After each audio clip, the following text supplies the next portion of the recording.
사실 프로그램 매물에 의해서 1900선이 맥없이 무너졌을 때만 해도 좀 불안했던 게 사실입니다. 어쨌든 유럽발 호재로 인해서 오늘 시장이 급등하면서 그야말로 한숨을 돌렸습니다. 자, 추가 랠리를 기대해봐도 좋을 만한 상황인지 또 시장 대응은 어떻게 해야 될지 3인의 전략에서 알아보도록 하겠습니다. 오늘 이 시간에는 머니투데이 방송의 이학영 전문위원과 대신경제연구소의 최연기 연구원 두 분과 함께합니다. 안녕하십니까? 안녕하세요. 시장 중심이 되는 키워드를 알아봅니다. 5위부터 3위까지 키워드를 화면을 통해서 확인해 보도록 하겠습니다. 오늘의 5위 키워드는 피치, 한국신용등급 AA-로 상향입니다. 무디스에 이어서 피치도 한국국가신용등급을 상향했습니다. 상향된 등급은 AA-로 일본과 중국보다 한 단계 위입니다. 4위 키워드는 업점 개선 기대감의 IT주 헐헐입니다. 시총 상위주의 강세 속에 IT주의 상승세가 두드러지고 있습니다. 상승 배경과 대응 전략을 세웁니다. 3위 키워드는 조선건설금융주 강세입니다. 22회 국채 무제한 매입 발표로 조선건설금융주가 강세를 보이고 있습니다. 연속성을 기대해 볼 수 있을지 알아봅니다. 영화에 보면은 좋은 뉴스, 나쁜 뉴스, 어떤 뉴스 먼저 들어볼래 이런 대사가 가끔 나옵니다. 외화에 보면은. 근데 IT주 일단 나쁜 뉴스가 먼저 나왔는데요. 아이폰 5의 삼성전자의 부품, 주요 부품을 제외하기로 했다. 이런 게 지금 보도로 나오면서 근데 사실은 이 부분은 오늘 시장 분위기 때문에 주가에는 거의 반영이 안 됐던 부분이고요. 그러고서 나온 소식이 낸드 플래시가 지금 공급 부족이다. SK 하이닉스 같은 주가는 지금 오늘 마주 급등을 하고 있습니다. 이 두 가지가 좀 중첩되고 있는 상황인데 최연기 연구께서는 글쎄요, IT죠. 어떻게 보세요? 예, 우선 그 유럽 쪽에서의 이제 호재가 나오면서 이제 시가총이 상위 종목들이 지금 강세를 시현하고 있고 특히 코스피 대비 강세를 나타내고 있는 것이 이제 전기 전자 업종입니다. 특히 삼성전자가 지금 2% 넘게 상승세를 시현하고 있는데요. 말씀하신 대로 우선 좀 악재가 나왔습니다. 그러니까 9월 10일 출시 예정인 아이폰 5 초도 물량이 삼성전자 주요 부품인 낸드 플래시라든가 모바일 D램, 디스플레이, 배터리 등을 대폭 축소시킨다는 어떤 보도가 알려지면서 삼성전자 주식에 좀 약세 요인으로 좀 작용할 것으로 봤는데 아직까지는 말씀하신 대로 유럽 쪽 호재에 좀 더 민감하게 작용을 하면서 상승세를 좀 이어가고 있는 모습입니다.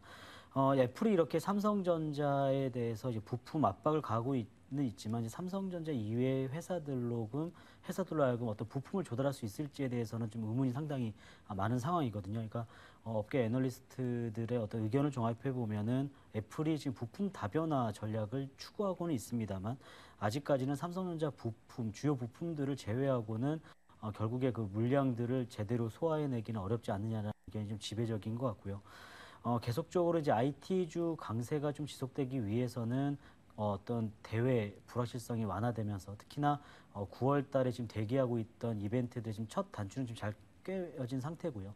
추가적으로 열려지는 미국 FOMC 회의라든가 유로존 회의 일정 등을 통해서 어떤 경기 둔화 우려라든가 유로존 재정 위기 우려를 완화시킬 만한 어떤 시그널이 발견이 된다면 결국에는 이제 경기 회복 기대감으로 인해서 IT주의 어떤 강세가 좀 더 이어질 수 있을 것 같습니다. 그래서 외국인들의 어떤 매수세도 시가총액 어떤 상위 종목들에 좀 집중될 가능성이 높다라고 보고 있고요.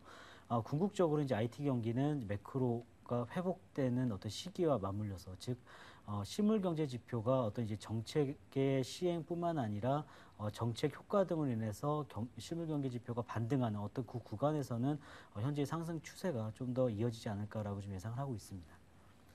글쎄 애플 부품 다변화 얘기는 예전에도 좀 많이 나왔던 얘기 같습니다. 그렇지만 어떤 전략과 현실 사이에는 괴리감이 좀 있는 것 같고요. 어쨌든 오늘 낸드 플래시다 공급 부족 얘기가 나오는데 사실인지 아닌지는 일단 좀 더 따져볼 부분이 있겠지만 SK 하이닉스 오늘 급등하는 점 오늘 시장의 굉장히 또 특징적인 면 중에 하나일 것 같습니다. 유로존 얘기에 따라서 춤을 추는 업종이 두 가지가 있습니다. 조선하고 건설인데요. 당연히 오늘 아침부터 초강세를 보이고 있고요. 여기다 이제 피치에서 국가신용등급 상향 재료까지 합쳐지면서 금융주도 이제 좀 달리고 있는 상황입니다. 사실 크게 모멘텀을 아직까지는 기대하기 어렵다는 시각이 좀 지배적인 것 같은데 뉴스에 따라서 좀 주가가 출렁출렁하는 경향이 좀 많은 것 같습니다. 이학영 의원께서는 이런 업종들 어떻게 보세요? 네, 전적으로 단기적인 뉴스 모멘텀으로 이해를 하고 있습니다. 계속해서 말씀드렸다시피요. 어떤 그 ECB에서 국채 매입 발표가 나오면 나오지 않았어도 마찬가지겠지만은요. 조선주나 금융주의 급등 아니면 급락이 있을 거라 그랬는데 오늘 급등 쪽으로 나온 것일 뿐이다라는 생각 갖고 있습니다. 이런 추세가 계속 이어질지에 대해서는 뭐 개인적으로 여전히 의구심을 갖고 있습니다. 조선주는 최근 들어서는 워낙 지금 주식이 어떤 테마성 주식으로 올라가고 있죠. 왜냐하면 펀더멘탈이 뭐 전혀 뒷받침이 안 되고 있기 때문에 주가가 과거의 영광을 차지하기에는 아직 좀 시간이 많이 필요하다는 생각 갖고 있습니다. 상식적으로 이것만 아시면 되겠습니다. 조선주의 가장 큰 어떤 주가의 드라이브는 어떤 수주의 소식 이런 것보다는 결국 성과의 상승입니다. 성과는 제가 계속 말씀드렸다시피 2, 3년 동안 오른 적이 없다는 것만 기억하시면 나중에 주가가 그 성과 올라가는 걸 확인하고 사더라도 늦지 않고요. 뭐 어떤 조선주의 주가의 급등락은 급등 추세는요. 이렇게 길게 가지 않을 거라고 저는 생각을 하고 있습니다. 전체적으로 그 ECB의 국채 매입권은요, 기본적으로는 최소한의 필요 조건일 뿐이라는 시각이 많이 있습니다. 미국의 투자가들이 긴급 설문조사를 해봤더니요, 13%만이 이번 조치가 효과가 있을 것이고요, 나머지 67% 정도는 부정적이라는 생각을 많이들 하고 있어 보입니다. 다만 외국인의 추세적인 순매수가 계속 이어진다 그러면요, 업종을 본다 그러면 오늘도 보여주다시피요, 여전히 자동차와 IT 그리고 정유화학 쪽에서 차지가 되는 것이 맞다라는 생각 갖고 있습니다. 글쎄 뭐 건설이나 조선업종 사실 뭐 뉴스에 따라서 그 주가가 많이 출렁출렁거리는데 아직까지는 펀더멘탈이 좀 뒷받침이 되지 못하는 상황이고 특히 이제 조선업종 같은 경우는 선가 상승 여부에 주목해라 그런 말씀을 전에도 해주셨는데 역시 뭐 같은 시각으로 접근을 하시는 것 같습니다. 다음으로 오늘의 2위 키워드를 화면을 통해서 확인해 보도록 하겠습니다. 오늘의 2위 키워드는 ECB 무제한 국채 매입입니다. 뭐 오늘 시장에 뭐 가장 뭐 한 가지 뉴스가 이 뉴스겠죠. 뭐 걱정도 좀 있었는데 일단 뭐 드라기 총재는 약속은 지켰는데 문제는 조건들이 좀 많다는 점입니다. 아까 이제 제가 오프닝하면서도 여러 조건들을 열거를 했었는데 그러다 보니까 이게 좀 상징적이고 시간 벌기에 그치는 게 아니냐 이런 시각도 있는 반면에 한쪽에서는 그래도 시장 신뢰를 좀 회복한 게 아니냐 이런 부분에서 긍정적으로 또 해석하는 쪽도 있고 좀 시각이 좀 엇갈리는 것 같은데 문제는 이제 뭐 추가 랠리 여부일 것 같습니다. 최현기 연구원께서는 글쎄요 이번에 ECB 통화정책회의 내용 어떻게 평가하세요? 네, 우선 뭐 지난밤 뭐 글로벌 증시가 모두 급등세로 마감하게 된 요인 자체도 이제 ECB의 어떤 무제한 국채 매입 조치 시행으로 좀 볼 수가 있겠는데요. 우선은 그 내용을 조금 살펴보면 이제 기존 국채를 이제 매입했던 S&P는 좀 이제 그것보다 진화된 어떤 OMT라고 명명하고 있는데요. 그러니까 시장 전반적으로 좀 유동성을 공급하자라는 측면에서 좀 긍정적으로 받아들일 필요가 있을 것 같습니다. 이제 가장 큰 차이점은 이제 기존 S&P는 이제 매입 대상 자체가 유가증권에 좀 국한이 된 것이라면 OMT 같은 경우는 더 포괄적인 유동성을 공급하는 조치라고 좀 볼 수가 있겠고요. 또 S&P가 주로 이제 장기물 국채에 매입을 했다면 이제 OMT 같은 경우는 3년물 미만의 단기 국채를 좀 집중적으로 좀 매입을 할 것으로 좀 보고 있습니다. 이제 문제가 됐던 것은 이제 지원 조건 자체에 좀 완화를 좀 기대했던 국가들이 좀 많았었는데 이제 지원 조건에 대해서는 좀 변화가 없었다는 점에서 좀 시장에 좀 우려가 좀 남아 있는 것 같습니다. 이제 국채 매입을 요청하려는 국가는 이미 먼저 유럽 재정 안정기금이라든가 유로 안정화기구에 어떤 먼저 요청을 해야 되고요. 또 여러 가지 또 전제 조건들을 또 따라야 하는 어떤 그런 조건들이 아직까지는 완화되지 않았기 때문에 과연 이 OMT가 실효성을 거둘지에는 좀 향후 어떤 스페인과 이탈리아의 국채금리 하향 안정화 여부나 어떤 유럽 증시의 어떤 상승 여부에 따라서 좀 갈릴 것으로 좀 보고 있습니다. 어저께 같은 경우는 또 ECB 그 조치뿐만 아니라 좀 호재로 작용했던 게 이제 스페인의 어떤 국채 발행은 여전히 무난하게 마무리됐다라는 점입니다. 낙찰금리 역시 이전보다 좀 많이 낮아졌고요. 또 스페인 같은 경우는 이제 10월 달에 국채 만기가 상당히 집중되어 있습니다. 그래서 근본 그 ECB의 어떤 대책들이 10월 달에 어떤 스페인의 어떤 그 문제를 좀 해결할 수 있을지 여부가 좀 가장 그 시장의 어떤 그 관전 포인트가 되겠는데요. 스페인 얘기를 잠깐 해보자면 계속적으로 그 전면적인 구제금융 요청 가능성이 계속 높아지고 있습니다. 이미 그 부동산 침체를 겪고 있는 지방 정부가 중앙 정부가 마련한 180억 유로 규모의 어떤 구제 기금의 절반 이상을 이미 지금 요청한 상태고요. 어떤 추가적인 지방 정부의 구제 금융이 있을 경우에는 결국에는 중앙 정부가 이를 좀 소화해내지 못하고 전면적인 구제 금융을 신청할 가능성이 상당히 높아 보입니다. 따라서 이러한 문제는 향후 유로 일정인 14일에 있는 유로존 재무장관 회담 등이라든가 그 이후 열리는 EU 정상회담 등을 통해서 계속적으로 어떤 이런 문제점들, 특히 이제 그리스의 구제 금융이라든가 긴축안 연장 어떤 방법들 이런 것들도 계속적으로 논의가 되어야 되기 때문에 9월 달 한 달을 계속 좀 지켜봐야 되지 않겠냐라 좀 보고 있습니다. 일단 뭐 국채 무제한 매입 뭐 조건들을 하나하나 살펴보면은 사실 뭐 여러 가지 반론들도 제기될 수 있고 썩 만족스럽지 못한 부분도 있는 것 같습니다. 다만 일단 최소한의 것은 나왔다 이런 안도감이 좀 있는 것 같고요. 뭐 위와 관련해 갖고 스페인과 이탈리아의 국채 10년물 금리, 장기 금리죠. 이 금리가 급락했다는 점, 이 점은 시장이 좀 안도하고 있다는 점을 일단은 좀 보여주고 있는 것 같습니다. 자, 이제 ECB 유럽중앙은행의 그 통화정책회의가 끝났고 관심은 이제 다음 주에 유럽과 관련해서는 독일의 헌재 판결을 기다리고 있습니다. ESM의 위헌이냐 여부를 이제 가리는 판결인데 글쎄 뭐 시장 의견들은 대부분 합편으로 좀 많이 보고 있는 것 같은데 이 부분이 모멘텀이 될 수 있을지 이학영 의원께서는 좀 어떻게 보십니까? 네, 그 ECB의 그 국채 매입의 시작이요. 결국은 독일의 헌법재판소에서의 합헌 여부 판결 이후로 알려지고 있습니다. 그만큼 그것이 뭐 중요한 어떤 계기가 될 수밖에 없는 거죠. 혹시라도 이제 반대로 되면 이제 정말 머리 아파지는데요. 일단 시장에서 기대감은 큰 줄기는 이미 뭐 잡혔다는 시각이 많이 있기 때문에요. 실제로 새로운 모멘텀이 추가적인 모멘텀이 되지는 않을 것 같습니다. 혹시 반대로 즉 위헌이 나면 이제 문제가 되고 주가 빠질 요인이 되겠지만 합헌 판결을 했다고 해서 추가적인 어떤 상승의 모멘텀 그것만으로 보면은요 추가적인 상승의 모멘텀은 아니라고 보고 있습니다. 역시 다음 주는 그보다는 이미 앞서도 얘기를 하셨지만 결국 FOMC에서의 3차 양적 완화에 정말 나올지 안 올지 그것이 일단 관건이 될 것 같고요. 막상 이제 그것까지 다 되면 그러면 일단 정책적인 이슈는 당분간 나올 것이 없다는 것에 오히려 걱정거리가 있습니다. 왜냐하면 이제 모든 것이 정말 원하는 대로 다 되면 그 다음에는 이제 진정 숫자들이 보여야 되겠죠. 여태까지는 경기 지표가 안 좋은 것 오히려 잘 됐다는 생각을 했고요. 고용 지표 안 좋으면 오히려 잘 됐다는 얘기를 했는데 이제부터는 그런 3차 양적 완화까지 만약에 발표되면은요 주가 한번 조금 더 올라갈지 모르겠지만 그 다음에 정말 필요한 것은 경기가 회복돼야 되겠고요. 기업 실적은 정말 좋아져야 되겠고요. 그 다음에는 이제 미국에서 가장 문제가 되는 재정 절벽권에 대한 해소 가능성이 조금씩 가시적인 결과 좀 나와야 되지 않느냐라는 생각을 갖고 있습니다.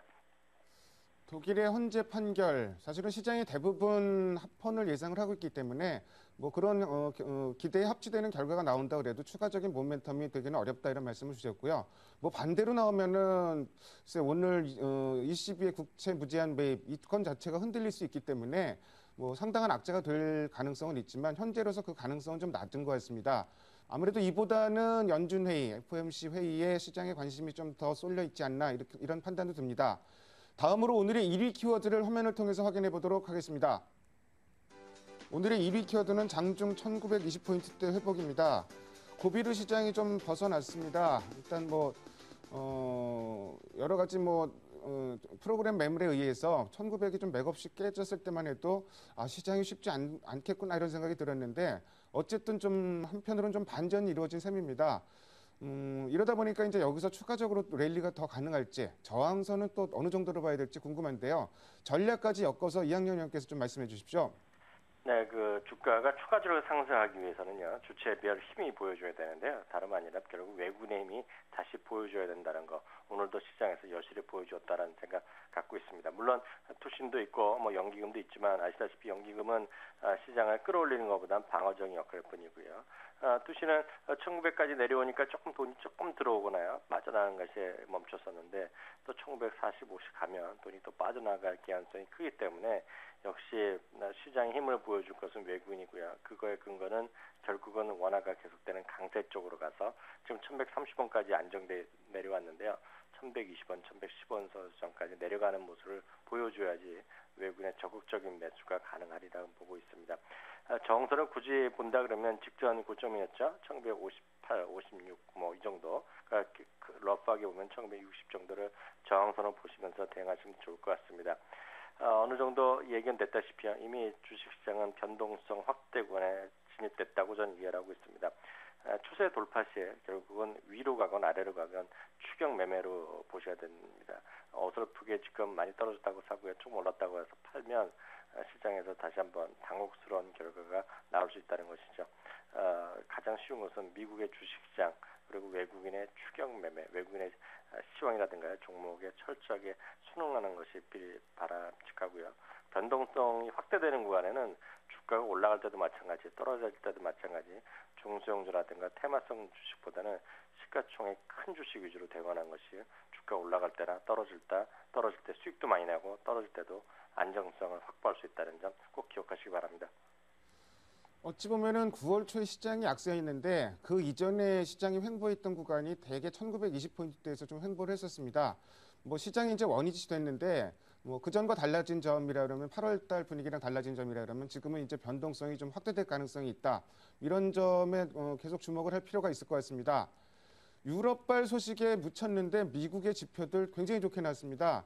ADP 민간 고용도 일단 뭐 긍정적으로 나왔고 주간 신규 실업급여 청구 건수도 예상치를 밑돌면서 상당히 좀 긍정적으로 나왔습니다.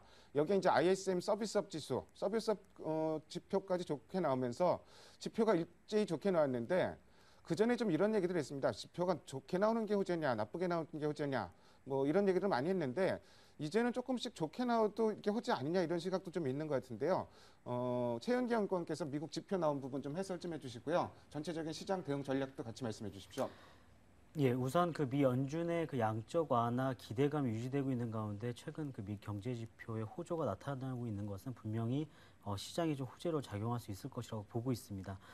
계속적으로 이제 미 연준 같은 경우는 이제 경기 회복 속도가 추가적으로 강화되지 않아서 필요할 경우에는 양적 완화 카드를 좀 꺼내 들 것이라는 입장을 계속적으로 고수를 하고 있는데요. 그러니까 다음 주에 FOMC 회의에서 일단 가능성만을 열거하는 것으로 끝나지 않고 어떤 시장이 원하는 몇 가지 조치가 어떤 정책적 조합이 나타난다면 시장에 좀 호재로 작용할 가능성이 높다라고 보고 있고요. 반대의 경우 어떤 정책 기대감은 유지시키면서 최근처럼 미 경제 지표가 호조가 나타난다 하더라도 시장에는 좀 긍정적으로 작용할 가능성이 높다라고 보고 있습니다. 우선 그 다음 주 그 미 FOMC 회의의 어떤 관전 포인트들을 살펴보면요. 계속적으로 말씀드리지만 가능성만을 그냥 열거하고 끝났을 경우에는 시장이 좀 단기적으로 좀 충격을 받을 가능성이 높다라고 보고 있습니다. 하지만 이 같은 가능성은 상당히 낮게 보고 있고요. 두 번째는 뭐 유동성을 흡수하는 방식의 어떤 국제 매입 정책이 있을 수가 있고요. 세 번째로는 뭐 초과 지준불이 인하, 네 번째는 주택 담보 채권을 포함한 어떤 채권 매입 정책을 발표하는 것입니다. 그래서 이런 것들 정책 중에 한두 가지가 조합적으로 발표가 되면 시장이 좀 긍정적으로 작용할 가능성이 높은데요. 앞서도 그 연구위원님께서 말씀하셨다시피 이러한 어떤 정책들의 정책들이 나온 이후에 결국에는 이제 시장 참가자들이 믿고 확인해야 될 거는 실물 경제 지표거든요. 그래서 실물 경제 지표가 예상대로 빠르지 않게 회복이 된다면 오히려 악재가 작용할 수 있기 때문에 결국엔 미 연준이 이런 것들을 다 고려해야 되지 않냐라고 보고 있습니다. 따라서 정책의 카드를 좀 뒤로 미루고 또 재정 절벽 같은 경우도 이제 10월 달부터는 많이 이슈가 되겠지만요. 재정 절벽을 좀 대처할 만한 어떤 방안들을 함께 마련해 나가는 어떤 이런 움직임을 보이면서 미 경제 지표가 물론 경기 회복 속도가 빠르진 않지만 침체 국면으로 가지 않고 회복 쪽으로 가고 있다라는 어떤 시그널만 준다면 결국에는 좀 시장이 어떤 유럽발 호재 등으로 인해서 점점 안정적으로 가지 않을까라 좀 예상을 하고 있고요.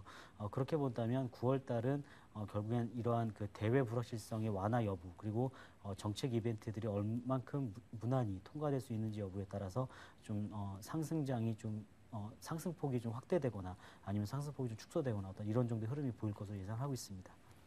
사실 뭐 9월 달에는 두 가지를 기대하고 있었습니다. ECB의 국채 무제한 매입권하고 양적 완화가 어떻게든 언급이 되는 부분, 이걸 기대하고 있었는데 최근에 지표 나오는 거 보면은 글쎄요, 뭐 양적 완화를 뭐 적극적으로 시행하기에는 지표가 좀 좋은 상황인 것 같습니다. 물론 뭐 궁극적으로 보면은 양적 완화는 안 하고 지표가 좋아지는 게 더 좋겠지만 지금 시장 분위기는 그건 아닌 것 같은데 어쨌든 ECB에서 국채를 무제한 매입하기를 함으로써 시장이 한숨을 돌린 건 좀 틀림없는 것 같습니다. 더불어 오늘 밤 미국의 고용 지표가 발표되는데요. 일단 뭐 ADP 민간 고용 좋아졌는데 고용 보고서에서 실제 고용도 좋아졌는지 이 부분도 한번 확인하고 넘어갈 필요가 있을 것 같습니다. 지금까지 5가지 키워드를 통해서 오늘 시장의 흐름을 살펴봤습니다. 두 분 말씀 잘 들었습니다. 감사합니다. 감사합니다.